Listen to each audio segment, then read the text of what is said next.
Welcome students. Today I am going to discuss a most awaited topic for the students, and that is royalty accounting. It's ledger account. आज हम आपके सामने में बहुप्रतीक्षित students के लिए बहुप्रतीक्षित टॉपिक रॉयल्टी अकाउंटिंग में लेकर के आए हैं, वह है लेजर अकाउंट्स। निश्चित रूप से एग्जामिनेशन पॉइंट ऑफ व्यू से ये टॉपिक डिटेल में विस्तार से अनिवार्य रूप से समझने की जरूरत है। इसका कारण है कि एग्जामिनेशन पीरियड में आपके पास इतना सफिशिएंट टाइम नहीं रहता है कि जर्नल बनाइए और फिर जर्नल की मदद से लेजर अकाउंटिंग बनाइए, और न ही एग्जामिनेशन में प्रायः दोनों पार्ट क्वेश्चन का पूछा जाता है। Either pass necessary journal entries or prepare ledger accounts is said to prepare in royalty accounting questions। बस या तो जर्नल बनाने के लिए बोलेगा या लेजर अकाउंट्स, और आपके पास में सफिशिएंट टाइम नहीं है। इसी कारण से एनालिटिकल टेबल देख करके जर्नल भी प्रिपेयर करना है, या उसी एनालिटिकल टेबल से हम लेजर अकाउंटिंग भी प्रिपेयर कर सकते हैं। लेजर अकाउंटिंग प्रिपेयर करने की बात आती है तो निश्चित रूप से पार्टी दो है। एक है लेसी, जो टेम्पररी ओनरशिप जिससे मिलता है, और दूसरा है लैंडलॉर्ड, जो फॉरएवर ओनर है। कुछ समय के लिए इसे ओनरशिप बनाया जाता है, बाकी तो अल्टीमेटली ये ही ओनर रहेगा। तो दोनों के बुक में आपको लेजर अकाउंटिंग पढ़ने की जरूरत है। एग्जामिनेशन में दोनों भी पूछ सकता है, या कम से कम कोई एक पूछा जाएगा, या लेसी के यहाँ या लैंडलॉर्ड के यहाँ। जब लेसी के यहाँ की लेजर अकाउंटिंग की बात करते हैं तो आपको मालूम होना चाहिए, जर्नल से भी पता चल रहा है, जो इम्पोर्टेंट अकाउंट है जो कि अकाउंटिंग में लेजर अकाउंटिंग में प्रिपेयर करने की जरूरत है, उसमें से सबसे पहला है मिनिमम रेंट अकाउंट, दूसरा है रॉयल्टी अकाउंट,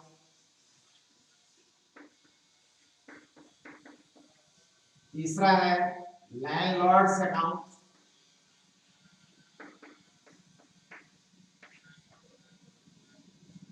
नेक्स्ट है शॉर्ट वर्किंग अकाउंट,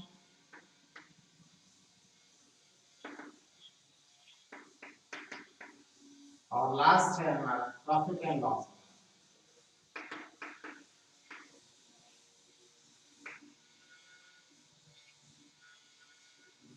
जहां तक लैंडलॉर्ड की बात है, लैंडलॉर्ड जैसा कि जानते हैं ये रिसीवर ऑफ द अमाउंट है, इसके लिए इनकम का रूप है। इस कारण से उनके लेजर अकाउंट्स के टर्म में डिफरेंस आएगा, नामों में डिफरेंस आएगा। अब क्या डिफरेंस आएगा? मिनिमम रेंट को तो मिनिमम रेंट अकाउंट के नाम से ही जाना जाएगा, इसके यहाँ भी जब लेजर अकाउंटिंग बनाएंगे तो। लेकिन रॉयल्टी का टर्म हो जाएगा रॉयल्टी रिसीवेबल अकाउंट।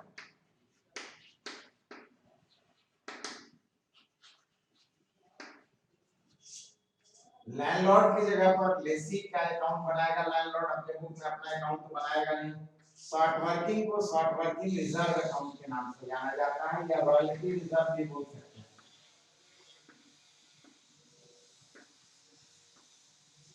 और फिर profit and loss.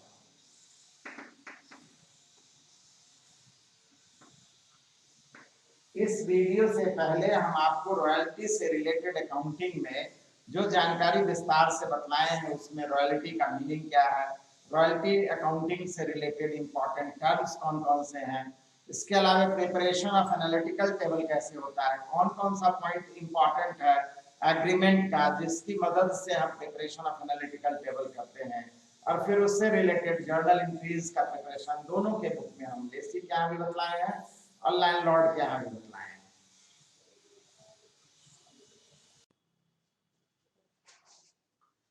First of all, I am going to discuss royalty accounting, its ledger accounts in the books of Lacy. In the books of Lacy.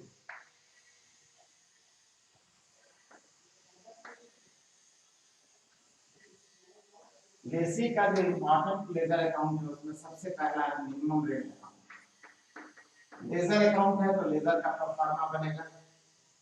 Laser का proforma में आप जानते हैं दो side होता है, डेबिट और क्रेडिट का, और लेजर के कॉलम 4 होते हैं। फर्स्ट कॉलम डेट का, नेक्स्ट पार्टिकुलर का, फिर लेजर फोलियो और देन अमाउंट। इसी तरीके से डेबिट में भी फर्स्ट कॉलम हमारा डेट का होगा, नेक्स्ट होगा पार्टिकुलर का,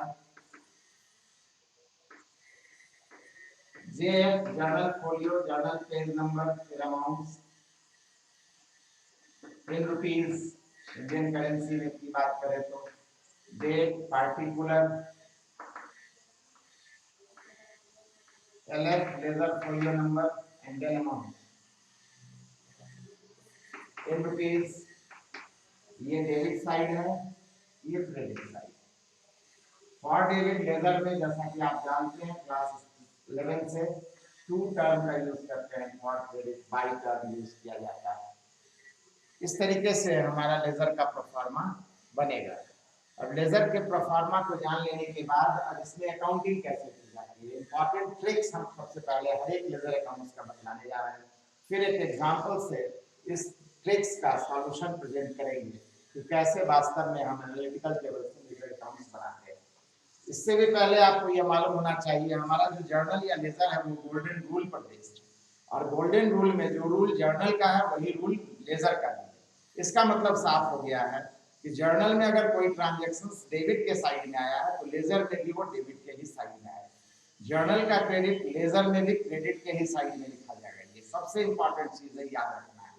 और जो प्रिंसिपल है पर्सनल रियल नॉमिनल अकाउंट के रूल से हम उसके डेबिट और क्रेडिट के साइड को डिसाइड करते हैं। उससे भी ज्यादा इंपॉर्टेंट ये बात भी आपको मालूम है कि किसी भी बुक या अकाउंट में उसका अपना नाम नहीं लिखना है। मतलब जब हम मिनिमम रेंट अकाउंट बनाएंगे तो कभी भी इसके अंदर में मिनिमम रेंट का अकाउंट नहीं आएगा, रिलेटेड अकाउंट आएगा। अगर मिनिमम रेंट जर्नल में डेबिट में आया है तो क्रेडिट वाला अकाउंट इसका रिलेटेड अकाउंट होगा। अगर मिनिमम रेंट क्रेडिट में आया जर्नल में तो फिर डेबिट वाला अकाउंट जो है इसका रिलेटेड अकाउंट। एक और इम्पॉर्टेंट बात आपने ध्यान रखना है कि जब भी एनालिटिकल टेबल में मिनिमम रेंट पेमेंट का कंडीशन है, सिर्फ और सिर्फ मिनिमम रेंट पेबल के कंडीशन में मिनिमम रेंट के लेजर अकाउंट में पोस्टिंग की जाएगी। इस बात को याद रखें। रॉयल्टी टेबल में आप जर्नल एंट्री भी उलट के देखें, रॉयल्टी टेबल में मिनिमम रेंट ना डेबिट में आया है ना क्रेडिट में, इसलिए उसका लेजर अकाउंट भी नहीं बनेगा। तो मिनिमम रेंट पेबल के कंडीशन में मिनिमम रेंट नॉमिनल अकाउंट है, आप जानते हैं, और बेसिक के लिए पे करना है मींस लॉस है, और लॉस है तो अकाउंटिंग का साइड डेबिट होगा। अब रिलेटेड अकाउंट क्या होगा, किसे पे करना है, निश्चित रूप से लैंडलॉर्ड को पे करना है, उसका नाम रहेगा तो नाम लिखेंगे। ये की पॉइंट है, इंपॉर्टेंट पॉइंट है। अगर ये दिमाग में आपकी बात रहती है तो फिर आसानी से लेजर अकाउंटिंग मिनिमम रेंट के नाम का बन जाएगा। तो जैसे फर्स्ट ईयर में मिनिमम रेंट पेबल का कंडीशन है तो डेबिट में लिखेंगे लैंडलॉर्ड या उसके नाम। और एक और इंपॉर्टेंट पॉइंट आपको मालूम है लेजर अकाउंटिंग का कि जिसका अकाउंट उसी का अमाउंट। तो अकाउंट किसका है, मिनिमम रेंट का। एनालिटिकल टेबल से फर्स्ट ईयर में मिनिमम रेंट के अमाउंट के कॉलम को के अमाउंट को लिखेंगे। और इमीडिएटली दूसरी जर्नल एंट्री बनाई थी, याद कीजिए, जिसमें कि हम रॉयल्टी और शॉर्ट वर्किंग के नाम को रेज किए थे, अकाउंट को रेज किए थे, मिनिमम रेंट को क्लोज कर दिए थे फॉरएवर। तो हम इमीडिएटली इस अकाउंट को क्लोज कर देंगे by raising royalty account and short working account, royalty account and short working account. यहाँ पर फर्स्ट ईयर रॉयल्टी कॉलम से अमाउंट लिखेंगे, यहाँ पर first year short working column का अमाउंट लिखेंगे, ऑटोमेटिकली टोटल मैच बन जाएगा। जिस जिस ईयर में मिनिमम रेंट पेबल होगा हम इसी प्रोसेस से अकाउंटिंग बनाएंगे। मान लीजिए सेकेंड ईयर में भी है तो फिर सेकेंड ईयर में फिर से लैंडलॉर्ड का नाम आएगा। यहाँ पर अब second year minimum rent amount आएगा, यहाँ सेकेंड ईयर में फिर बाय रॉयल्टी आएगी सेकेंड ईयर अमाउंट से। सेकेंड ईयर के एनालिटिकल टेबल में रॉयल्टी अमाउंट को लिखेंगे, रॉयल्टी सेकेंड ईयर का अमाउंट जो भी आएगा सेकेंड ईयर में होगा, सेकेंड ईयर का शॉर्ट वर्किंग का। इस तरीके से टोटल मैच कर जाएगा। मान लीजिए थर्ड ईयर में रॉयल्टी पेबल है तो यहाँ कोई अकाउंटिंग नहीं होगी, लेकिन फोर्थ ईयर में फिर से मिनिमम रेंट पेबल है तो फिर से सेम प्रोसेस अपनाएंगे, landlord third fourth year minimum rent amount fourth year में डायरेक्ट जाएंगे by royalty and by software.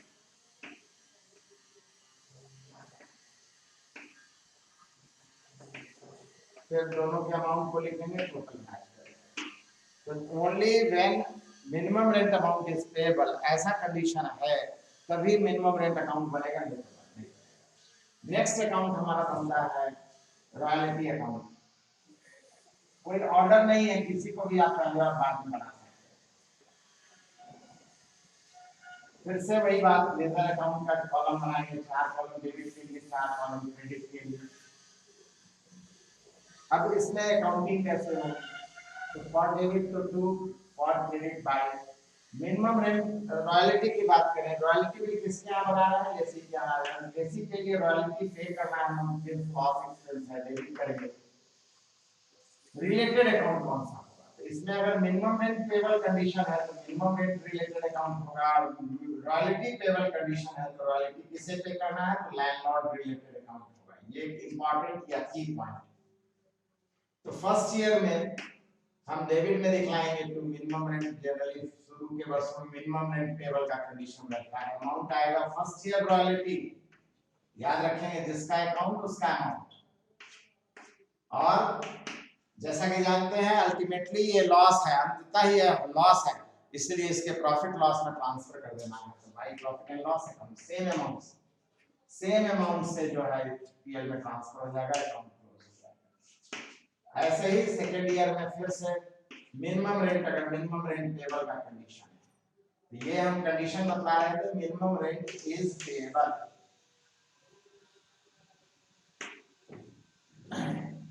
Second year royalty, second year में फिर इसे पीएल में ट्रांसफर कर देंगे, सेम अमाउंट, टोटल इक्वल आना है। थर्ड ईयर में मान लीजिए रॉयल्टी पेबल का कंडीशन आ गया क्वेश्चन, एनालिटिकल टेबल देखने से पता चल रहा है रॉयल्टी पेबल। तो इस कंडीशन में जैसा कि बताया क्या नाम आएगा? लैंडलॉर्ड। अमाउंट कौन सा आएगा? थर्ड ईयर है तो थर्ड ईयर रॉयल्टी अमाउंट आएगा, जिसका घर उसका अमाउंट। फिर सेम ईयर में हम इस अमाउंट को पीएल में ट्रांसफर कर देंगे, जितना भी अमाउंट है पीएल में चला जाएगा बाय पीएल। इसी अमाउंट को हम पीएल में ट्रांसफर कर देंगे। नेक्स्ट अकाउंट हमारा पीएल अकाउंट है, प्रॉफिट एंड लॉस। जैसा कि बताया को ऑर्डर नहीं है, किसी भी क्रम में किसी भी अकाउंट को बना सकते हैं। प्रॉफिट एंड लॉस अकाउंट में आप जानते हैं ट्रेडिंग एंड पीएल अकाउंट में लेजर का कॉलम नहीं बनता है, ये लास्ट अकाउंट है, इसलिए बस date particulars and amounts.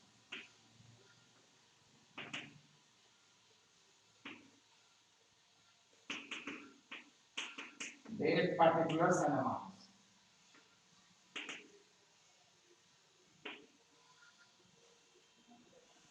For debit to and for credit by। जैसा कि जान रहे हैं हम, लेसी के यहाँ लॉस है, रॉयल्टी पेमेंट करने के कारण रॉयल्टी लॉस है।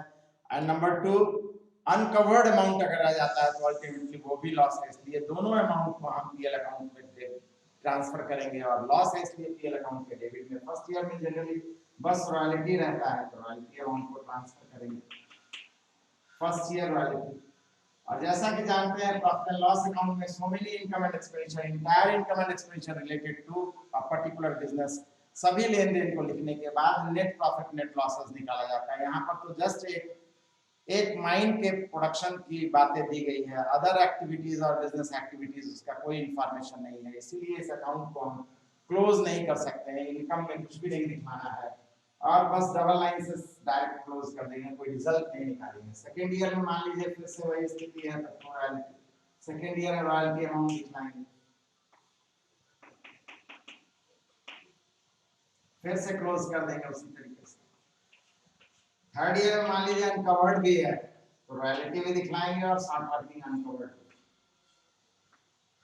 यहाँ रॉयल्टी अमाउंट आएगा थर्ड ईयर का, थर्ड ईयर